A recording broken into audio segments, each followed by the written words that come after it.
कल जो हमने सर से सीखा है पॉक्सो एक्ट के बारे में, सर ने बहुत विस्तार से बताया है। मैं उतना ज़्यादा नहीं बताऊंगी, सिंपल शब्दों में बताऊंगी कि आज के समय में जैसे बच्चों की सुरक्षा और उनके अधिकारों की रक्षा करना हमारा तो कर्तव्य है ही है, लेकिन उसके साथ साथ हमारे पेरेंट्स का भी कर्तव्य है।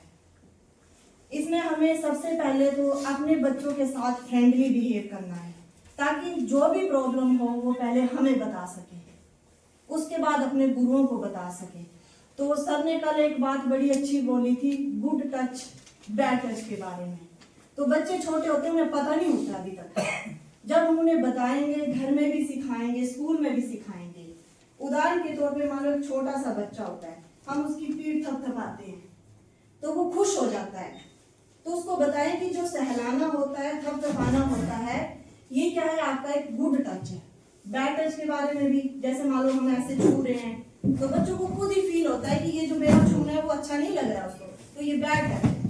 उसके बाद जब बच्चा धीरे धीरे बड़ा हो जाता है तो उसके दिमाग में वो बातें माँ बाप को डालनी है।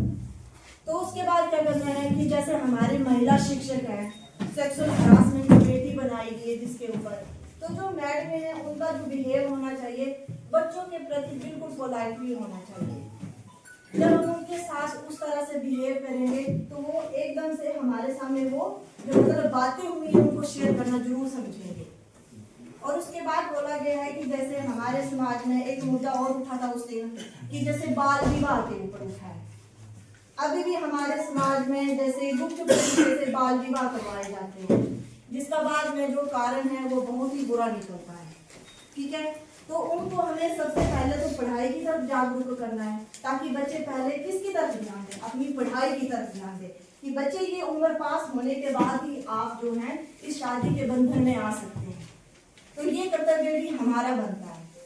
फिर बोला कि 18, अब तो मतलब सरकार ने 21 वर्ष तक आयु कर दी है लड़कियों की, तो ये मौका जो हमें पढ़ने का भी मिल रहा है कि सरकार ने एक तरीके से मान लो 18 साल के होते ही माँ बाप जो गरीब होते हैं वो एकदम से अपने बच्चों की शादी करवा देते हैं।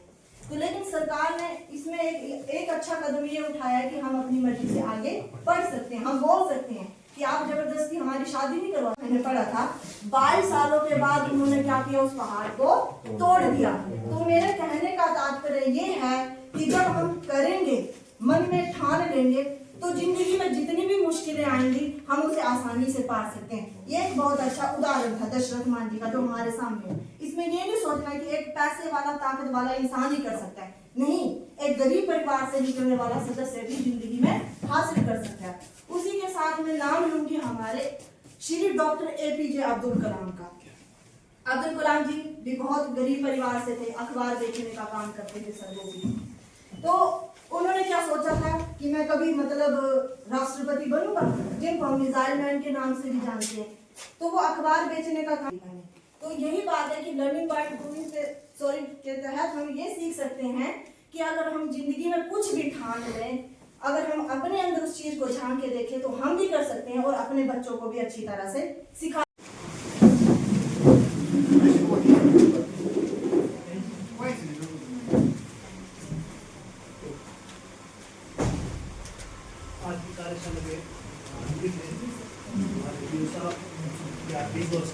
शिक्षकों का मैं स्वागत करता हूँ, धन्यवाद करता हूँ।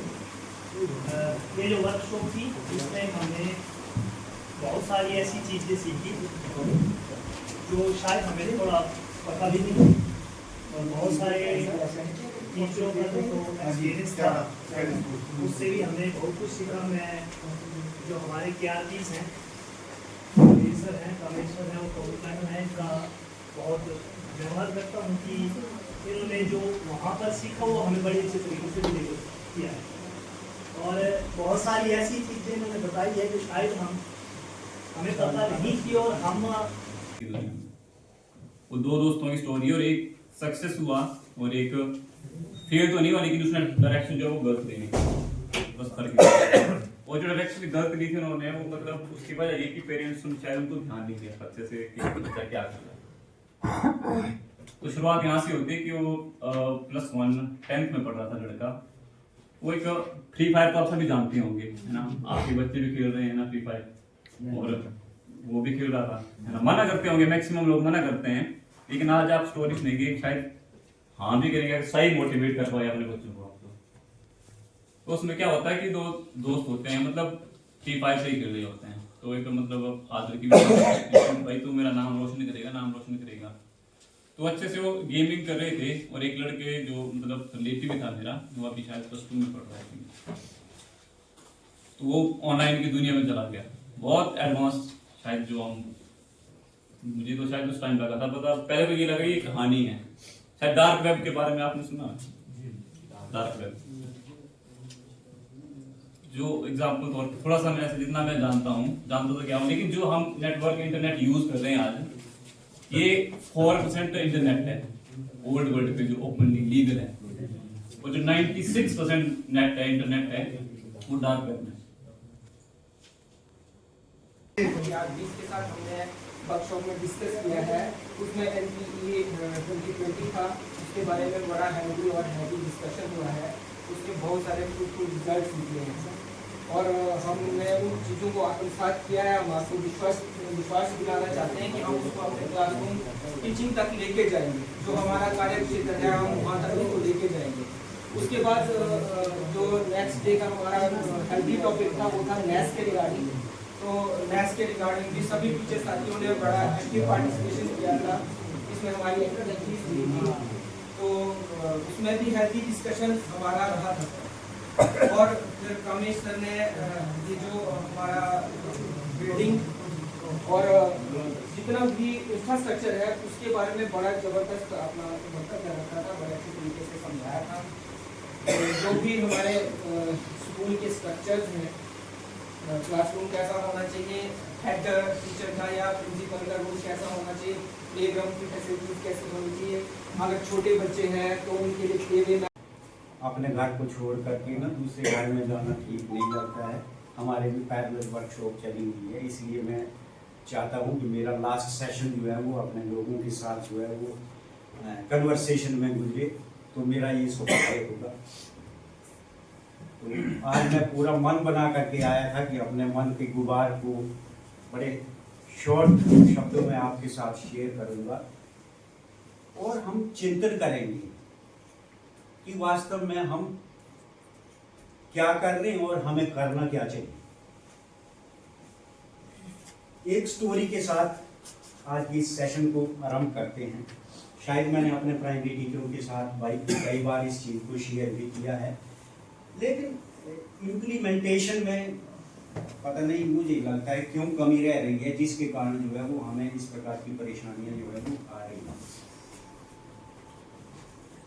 एक स्टडी है कि हमारी पृथ्वी ने अपने जीवन काल में आज तक 3 बार महाप्रलय, ठीक है, उन 3 महाप्रलयों में 2 बार जो है वो आदमी फैक्टर रहा है, एक बार कुदरत फैक्टर रही है। हुआ यूं था कि कोई तारा नो अब परिवार को चलाना है, समाज को चलाना है, पंचायत को चलाना है, मुखिया की बड़ी जिम्मेवारियां होती हैं, कई लोगों को विश्वास में लेकर के आगे चलना पड़ता है, उनके कमेंट लेने पड़ते हैं, सुझाव लेने पड़ते हैं।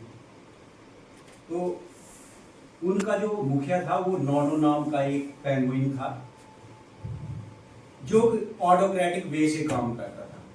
ऑटोक्रेटिक वे का मतलब जानते हैं आप, तानाशाही से, ठीक है। हुआ यूं कि उनकी एक जो ऑब्जर्वेशन टीम थी उसको पता लगा कि भाई हमारे ये जो आइसबर्ग है इसमें दरार आ गई है और ये कभी भी कोलैप्स हो सकता है। तो उन्होंने प्रस्ताव जो है वो अपने हेड के सामने रखा कि सर ऐसा है, हमारी ऑब्जर्वेशन के अनुसार हमारा जो आशियाना है ये कोलैप्स होने वाला है, तो हमें कुछ प्रबंध करने चाहिए, कहीं अपने परिवार को किसी से